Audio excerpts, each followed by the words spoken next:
Hey, today we're going to be playing Legendary Wings. Um, this is a vertically scrolling shooter type game. It's set in a Greek or Egyptian inspired setting. The original game was an arcade game that I've never actually played before. My dad picked this up when I was younger.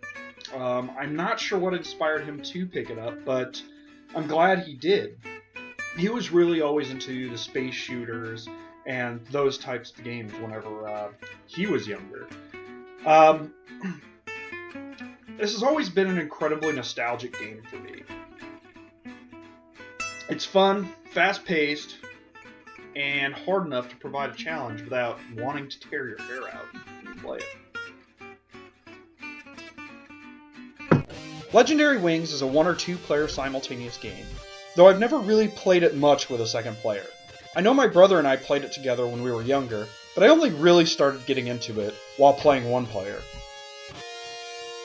As you can see, the protagonist is a winged 80s action hero in pink speedos.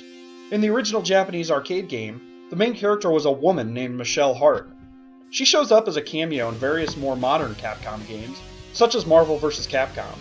I can only guess that Capcom USA executives didn't think young male gamers would want to play as a woman. Or maybe it was just easier to palette swap player 2, and they felt that two women wouldn't have been as appealing. I'll be honest, I think a winged flying woman warrior would stand out just a little bit more.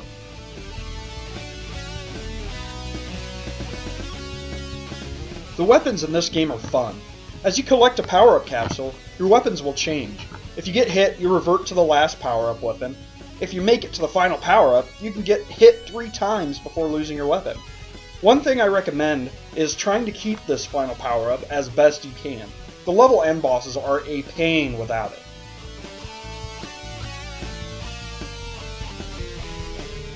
The game's graphics really stick out for a game from 1988.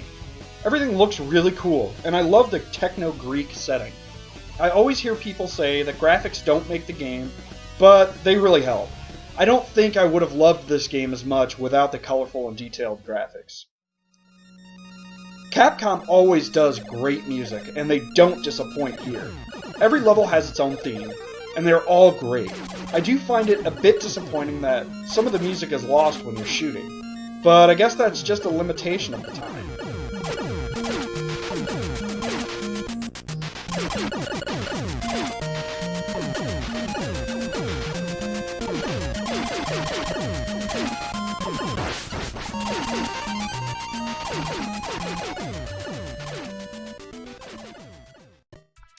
The gameplay is mostly solid, but there are a couple issues where your character will get stuck in solid areas when he's flickering after entering a side-scrolling stage or after getting hit. I don't really demonstrate it in the video, but I remember doing it a lot whenever I was a kid, and I'd lose my power-up. Other issues I have are the fact that the end boss for each level is the same, and it isn't really all that fun to fight. Had Capcom included a more compelling boss, or even a bit of variety, it could have really put this game over the top.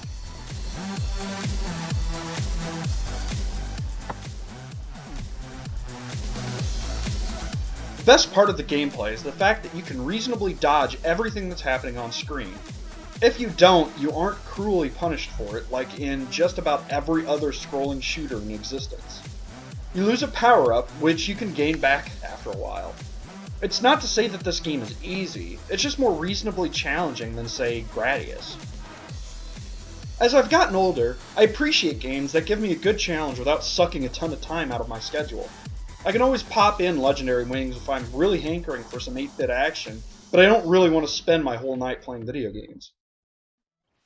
If you haven't ever played Legendary Wings, and you're a fan of 8-bit shooters or action games, I highly recommend giving it a try. If you have an NES or one of those NES clones, you can usually pick up this game for about $5 in a vintage game store, and possibly even cheaper online. Later!